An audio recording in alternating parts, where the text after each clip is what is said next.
وسبحان الله برضو اتصبت وما قدرتش ان انا اسافر، ووقتها كان برضو زعل وحاسس ان المسار بيتغير وفي حاجه يعني مش ده اللي كنت مرتبه له. مفيش مصري او عربي مش فخور بمحمد صلاح ونفسه ابنه يطلع زيه، مش بس عشان صلاح موهوب ومن احسن لعيبه العالم، عشان قد ايه مؤدب وملتزم وطموح ومبتسم، احلامه ملهاش نهايه وبيطور من نفسه كل يوم. خدوا بقى كل الكلام الحلو دوت حطوه على بعض كده في بنت، تطلع لكم بنت اسمها بسنت حميدة. قابلت ناس كتير في حياتي، مش فاكر ان انا قابلت واحده بالشطاره دي في السن ده، واللي خضني اكتر انها بالرغم من سنها الصغير الا انها عارفه حاجات عن الدنيا دي بنقعد سنين عشان نتعلمها. بسنت حميدة هي البنت اللي اي اب وام يحلموا ان بنتهم تطلع زيها. انا شادي شريف وده جرو توكس. اهلا بيك يا بسنت في جرو توكس، منورانا. اهلا وسهلا بحضرتك، نورك، شكرا. بدايه كده للناس اللي ما تعرفكيش، مين؟ عرفي نفسك، انت مين؟ قصتك ايه؟ ابتديتي ازاي؟ وصلتي ازاي المكان اللي انت فيه النهارده؟ اوكي، انا بسنت حميدة، لاعبة منتخب مصر العاب القوى، سبرينتر، بلعب 100 و200. عندي 25 سنة، خريجة الأكاديمية العربية للعلوم والتكنولوجيا بامتياز مع مرتبة الشرف. بلعب ألعاب قوى في المنتخب من 12 سنة، من أول 2010 و 2012 بس. وحققتي ايه بقى؟ وصلتي ايه النهارده؟ ليه الناس كلها بتتكلم على بسنت يعني؟ والله الحمد لله حققت حاجات كتير قوي، بس آخر حاجة كانت دورة ألعاب البحر المتوسط. عملت جولد في 100 وال200، وعملت رقم قياسي في 100 وال200 باسم مصر وباسمي، هيفضلوا موجودين في الدورة على طول. وده كان حدث تاريخي، يعني أول مرة تحصل في مصر إن عداءة مصرية أو عربية بشكل عام تاخد جولد في 100 وال200 وتعمل رقم قياسي في دورة كبيرة زي النسخة المصغرة من الأولمبيكس يعني. فالحمد لله من هنا الناس بدأت يعني تعرفني بشكل أكبر. الحمد لله. طيب، في رحلة نجاح أي حد لازم بيقابل مشاكل ومصاعب كتيرة، مطبات، نسميها أي حاجة. عايزة تحكي لنا كده إيه أكتر موقف كانت تحس إن الدنيا اسودت في وشك، ضاقت بيكي، قفلت من كل حاجة، وإزاي طلعتي منها؟ طبعا أي رياضي أو أي شخص حياته لازم بتمر بدروبس كتير ومصاعب كتير، بس أبرز حاجة يعني ممكن أكون فاكراها دلوقتي وقت الأولمبيكس شهر 7 2021. أنا كنت متأهلة للأولمبيكس بتاعت طوكيو، وكانت أول مرة برضو فتاة مصرية أو عربية تتأهل في إيفنت زي 100 وال200 في ألعاب القوة، فكان حدث كبير قوي. كنت شغالة عليه بقالي أكتر من 4 سنين، حرفيا تضحيات في كل حاجة. هو ده هدفي، هو ده اللي أنا شغالة عليه بس. وقبل السفر ب3-4 أيام جات لي إصابة، جالي مزق بس كان تقيل شوية من الدرجة الثالثة، منعني إن أنا أسافر. ففي الوقت اللي المفروض أنا كنت مسافرة فيه على طوكيو بقيت مسافرة فيه على اسكندرية علشان أبدأ أتعالج. حصل وقتها انهيار نفسي وعصبي بعد 4 سنين تدريب. بعد وقت كبير قوي، كان صعب قوي. قعدت 3 شهور احاول ان انا افهم اللي حصل واتعافى نفسيا وبدنيا وجسديا وكل حاجه. وسبحان الله في نفس الوقت، في نفس الشهر، في نفس اليوم 2022 كنت عامله 2 جولد في دوره العاب البحر المتوسط ورقمين قياسيين. سبحان الله، من قمة اليأس والإحباط والحزن لقمة الفرحة والفخر والنجاح. فيعني فعلا أقدار الله كلها خير حقيقي. طلعتي ازاي من الموضوع ده؟ اللي خلاكي قدرتي من قمة الاكتئاب لقمة ان انت ترجعي تاني وتعملي كامباك وترجعي تاني تحققي اللي انت حققتيه ده؟ بص، أنا هقول لك على حاجة. أنا طول الوقت في أي موقف صعب بيحصل لي في عز ما أنا ببقى بجد زعلانة وحاسة بوجع، بيبقى عندي يقين 1,000,000% ان ده خير وان انا هشوف ربنا عمل كده ليه. فانا في عز ما انا بجد كنت موجوعه، كنت قاعده عارف لما تبقى اكسايتنج انك تشوف ايه اللي هيحصل بعدين. انا 1,000,000% متاكده ان في خير جاي. انا موجوعه وزعلانه وتعبانه وكل حاجه، بس انا عارفه ان في حاجه كبيره قوي قوي ربنا شالها لي غير دي. لان انا دايما بحس ان كل واحد فينا نفسه يوصل لحاجه عاليه قوي، فساعات ربنا بيبقى شايف ان تعبك ومجهودك بس مش كفايه، لان كل الناس بتتعب زي ما انت بتتعب، كل ما الناس بتتعب. فبحس ان ربنا بيحط لنا شويه اختبارات، على قد ما انت هتصبر وتستحملها ربنا يديك توفيق زياده ويديك زي سكور زياده كده من عند ربنا، تقدر ان انت تحقق حاجه فعلا مستحيله. فانا ده كنت مؤمنه بيه جدا لحد فعلا ما حصل. فعلا سبحان الله. ووقتها قعدت استرجع السنه كلها مرت عليا ازاي، فالحمد لله. ده هيودينا لسؤال تاني كده. في مقوله شهيره لستيف جوبز مؤسس ابل تقول لك you can only connect the dots looking backwards. بمعنى ان ربنا ساعات بيعمل معانا حاجات معينه بتجبرنا ناخد طريق معين مبقاش ماشي مع الخطه بتاعتنا، فبنبقى في حاله غضب وعدم فهم ليه ربنا بيعمل معانا كده، وبعدين بنفهم. ايه رايك؟ ده حقيقي فعلا. يعني انا اساسا المفروض قبل دوره العاب البحر المتوسط كان في بطوله افريقيا، اتصبت قبليها برضو على طول وما سافرتهاش. كنت المفروض ان انا هلعب بطوله افريقيا وهلعب بطوله العالم على طول، يعني كان احتمال ضعيف ان انا العب دوره العاب البحر المتوسط. وسبحان الله برضو اتصبت وما قدرتش ان انا اسافر، ووقتها كان برضو زعل وحاسين ان المسار بيتغير وفي حاجه يعني مش ده اللي كنت مرتبه له. وفعلا ما لعبتش افريقيا علشان ابقى ظاهره بالشكل القوي ده في دوره العاب البحر المتوسط، ويكون في تغطيه اعلاميه كبيره للماتش وكل الناس تشوفني والدنيا تتغير. ففعلا وقت ما بيحصل حاجه صعبه مش بقول ان احنا ما نزعلش، بس بقول ان يكون عندنا ثقه 100% ان ربنا مختار لنا الصح، وان طول ما انت عندك يقين بكده هتشوفه قدامك، مش هيضيع مجهودك يعني خالص. اوكي، غالبا بتبقى حاجه للاحسن كمان. ده حقيقي والله. طيب في مفكرين كتير بيقولوا ان ربنا خلق كل واحد فينا في الدنيا دي مواهب معينه او هدايا اختص بيها كل واحد، احنا ما جيناش العالم ده عشان مجرد نتولد ونعيش ونموت. ايه رايك في الكلام ده؟ في اغنيه كان بيغنيها احمد مكي اسمها دور بنفسك جوه نفسك، لو تعرفها. عارفها. ودي تدرس بصراحه. فعلا كل واحد فينا جواه فعلا موهبه او حاجه ربنا ما خلقناش كده، ومش شرط ان تبقى موهبتي زي موهبتك، ومش شرط ان انا اقلدك. بالعكس انا جوايا حاجه لو دورت بجد ايه الحاجه اللي انا بحبها، ومش شرط تبقى حاجه كل الناس بتحبها، ومش شرط تبقى حاجه هي القمه بالنسبه للناس. بالعكس يعني انا طول الوقت ما بحبش موضوع مثلا كليات القمه ده. انا بحب ان تبقى القمه في الكليه بتاعتك، القمه في شغلك، القمه في مجالك، وطول ما انت بتحقق التارجت بتاعك او اللي انت متوقعه انت كده بتنجح، مش شرط تبقى ناجح في نظر الناس. فبجد ده حقيقي. ناجح في نظر يعني نفسك انت مهم بالنسبه لك انت، ده لازم هتلاقيك ناجح في نظر كل اللي حواليك، مش شرط تمشي طريق معين. بعد رحلتك الطويله دي، او مش قادر اقول طويله، هي لسه قدامنا ان شاء الله كتير. ان شاء الله قدرتي تكتشفي مواهبك او الهدايا اللي ربنا اداها لك؟ اكيد طبعا، اكيد. الواحد كل ما بيمر بمواقف معينه او بصعوبات معينه بيبدا يكتشف في نفسه حاجات ما كانش يعرفها. يعني انا بمرور الوقت، بمرور الحاجات اللي مريت بيها، بدات اكتشف انا يعني قد ايه صبوره. انا عندي من الصبر شويه زياده ما كنتش متخيله. قد ايه عندي استعداد ان انا استحمل حاجات كتير قوي صعبه علشان اوصل لهدفي او اوصل لحاجه معينه مهما عدت السنين، ما عنديش مشكله. هدايا من ربنا طبعا. طبعا دي كلها حاجات لازم تبقى هدايا من ربنا، لان ربنا طالما زرع ده جواك فدي نعمه كبيره يعني. تكمله للسؤال اللي فات دوت، في ناس كده تقول لك خلاص انا فهمت يعني ايه الاقي نفسي، بس ازاي الاقي نفسي؟ ازاي تلاقي نفسك؟ تلاقي نفسك لما تحس انك مستعد تضحي بكل ملذات الحياه بمعنى اصح عشان توصل لحاجه معينه. يعني انا مثلا عرفت ان انا عندي شغف للرياضه او عندي شغف ان انا اوصل للمنطقه دي لما لقيت نفسي مستعده ان انا اتنازل عن الخروج، عن السفر، عن الفسح، عن الاكل. كل دي حاجات انا بحبها جدا، وكل دي الحاجات اللي احنا عايشين عشانها. كلنا بنحبها طبعا. يعني احنا عايشين عشان ناكل، عشان نسافر. يعني انا كده يعتبر دي السنه السادسه او السابعه اللي مثلا ما اصيفش فيها او ما يبقاش عندي وقت ان انا اروح مصيف، لان السيزون بتاعي بيخلص في شهر 11. فبيبقى خلاص الصيف خلص، ومع ذلك ما عنديش اي مشكله.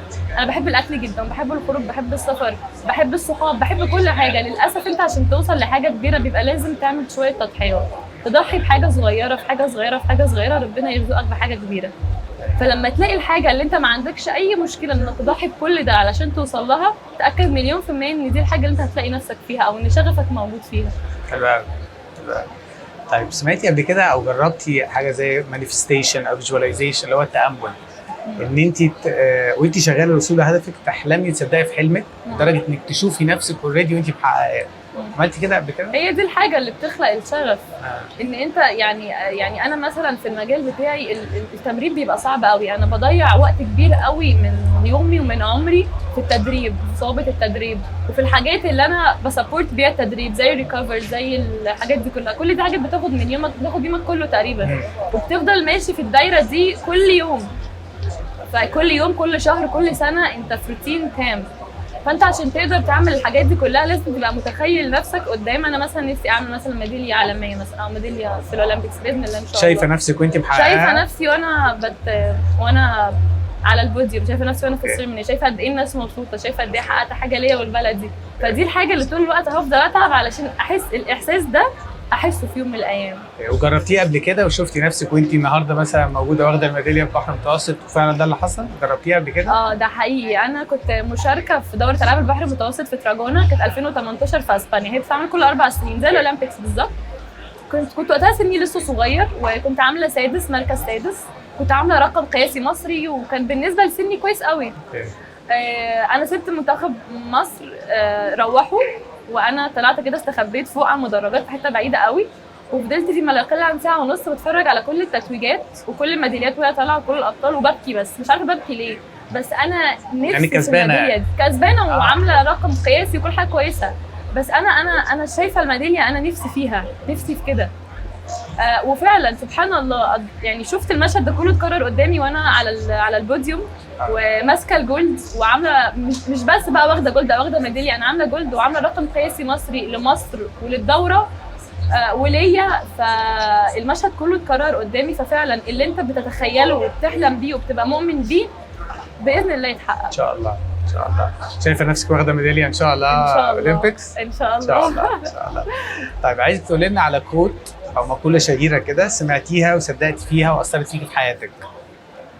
انا في كنت مؤمنه بيها قوي، كنت قلتها قبل كده، ان الانسان لو ما قدرش ان هو يضحي بالحاجات الصغيره قوي اللي هو بيحبها، هيضحي باكبر حاجه هو بيحلم بيها. يعني احنا لازم يبقى عندنا في دماغنا كونسبت ان احنا هنضحي بالحاجات الصغيره اللي بنحبها، زي ما انا قايله، السهر، الفسح، الخروج، اللبس، كل الكلام ده، علشان الحاجه الكبيره اللي انت بتحضر لها. اوكي. فانا مؤمنه دايما انك لو ما قدرتش تتغلب على نفسك، ان انت تقاوم نفسك لفترات طويله وتقدر انت تمنع نفسك عن الحاجات اللي بتحبها الصغيره، هتضحي باكبر حاجه انت مؤمن بيها. ده الكود ده انت اللي طالعه بيه ولا سمعتيه من حد؟ لا، انا سمعته من حد. اسمه الدره تقريبا او حاجه، علشان انا لما قلتها قبل كده ما كنتش فاكره. فلا، مؤمنه بيها جدا. من وجهه نظرك ايه احسن؟ الموهبه ولا الالتزام؟ الالتزام طبعا. التزام رقم 1. موهبه بدون التزام زيرو. انا شفت ناس كتير نماذج موهوبه جدا جدا بس زيرو التزام، لا يمكن يوصلوا لاي حاجه. الالتزام لوحده مع السعي والاستمراريه يخلقوا بطل، حتى لو مش موهوب، بس الالتزام بجد والاستمراريه يخلقوا بطل. الموهبه بدون التزام ما تخلقش بطل ابدا. ايوه. طيب، اختلف الناس على تعريف كلمه النجاح لانها بتختلف من شخص للتاني. من وجهه نظرك ايه هو تعريف النجاح؟ وهل تعريف النجاح بالنسبه لك اختلف مع مرور الوقت؟ كل شيء بيختلف مع اكتساب خبرات في الحياه اكتر؟ طبعا. النجاح زي ما انا قلت لك هي مقوله او حاجه مختلفه من شخص لاخر. ممكن شخص يكون شايف نفسه ناجح جدا من وجهه نظره، بس من وجهه نظر حد تاني هو مش ناجح. زي الامثله اللي موجوده دلوقتي، ان مثلا الناس بتقيم النجاح مثلا بعدد الفولورز مثلا على السوشيال ميديا، بغض النظر اللي عنده فولورز كتير ده هو بيقدم محتوى ايه، بيقدم حاجه بجد تفيد الناس ولا لا. بس طول ما انت عندك فولورز كتير فانت كده ناجح. هما الناس بيبقوا شايفين ان ده نجاح، انا من وجهه نظري مثلا لا. فانا اعتقد ان النجاح هو ان انت تقدر تحقق الحاجات اللي انت متوقعها من وجهه نظرك انت. زي ما انا كنت قايله ان مفيش حاجه اسمها قمه او كليات قمه، في حاجه اسمها ان انا اكون قمه في المجال اللي انا فيه، اكون راضي عن نفسي، اكون حاطط تارجت وبحققه، ويكون التارجت يعني حقيقي مش وهمي. يعني معيش ان انا في الاحلام، لا، بناء على الخطوات اللي انا باخدها ابقى حاطط تارجت فعلا هو حقيقي. بس حاسه ان انت ناجحه لحد النهارده؟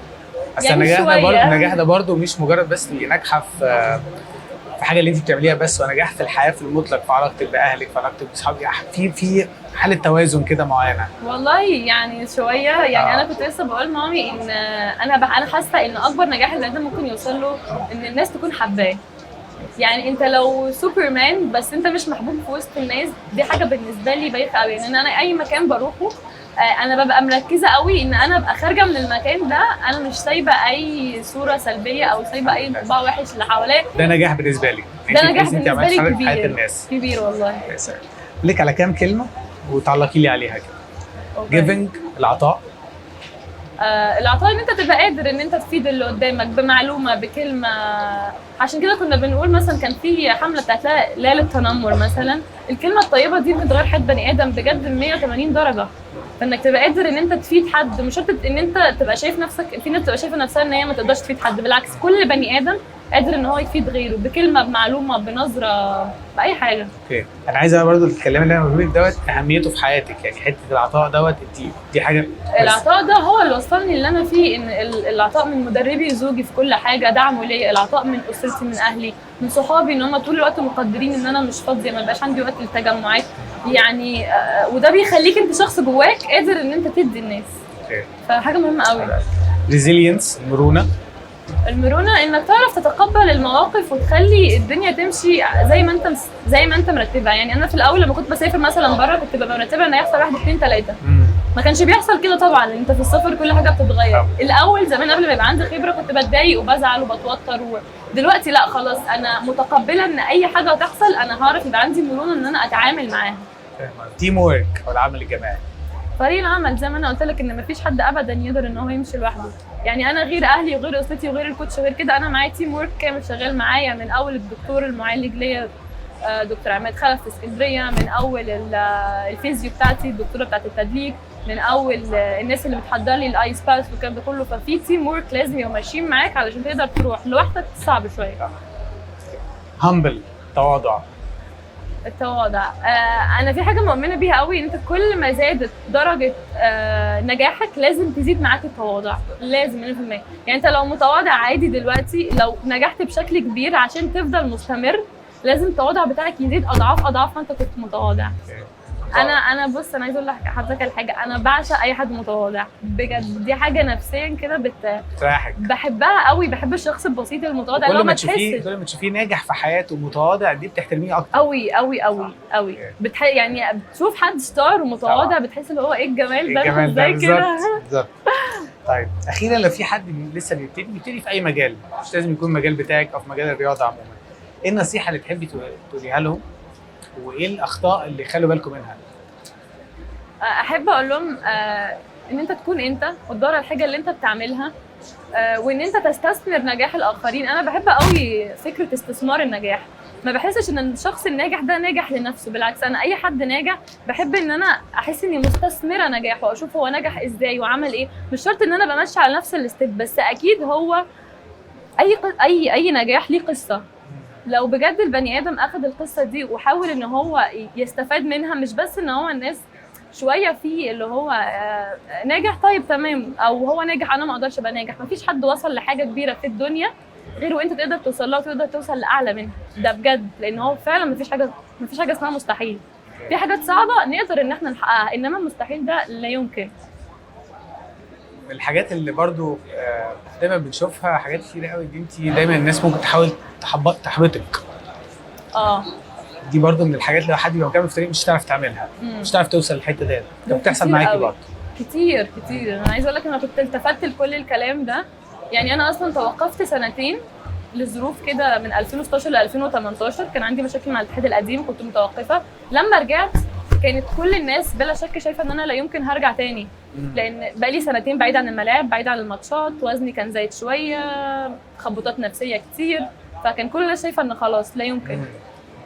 كلمه لا يمكن دي هي اللي خلتني ارجع اقوى من الاول. بالظبط والله العظيم بجد. انا وعلى فكره انا طول الوقت باخد سكرين شوت لاي مثلا كومنت سلبي، دي كذا او مش هتقدر او ما اعرفش ايه، اي حاجه باخدها وبسيبها. الحاجات دي على فكره مش بتضايقني، انا بفضل ابص عليها كل يوم وبتديني طاقه اكبر من الناس اللي مثلا بتديني طاقه اللي هو انتوا شايفين كده. طيب كل الناس دي هتسقف لي وهتسقف لك لما انت تنجح، محدش ابدا هينتقدك.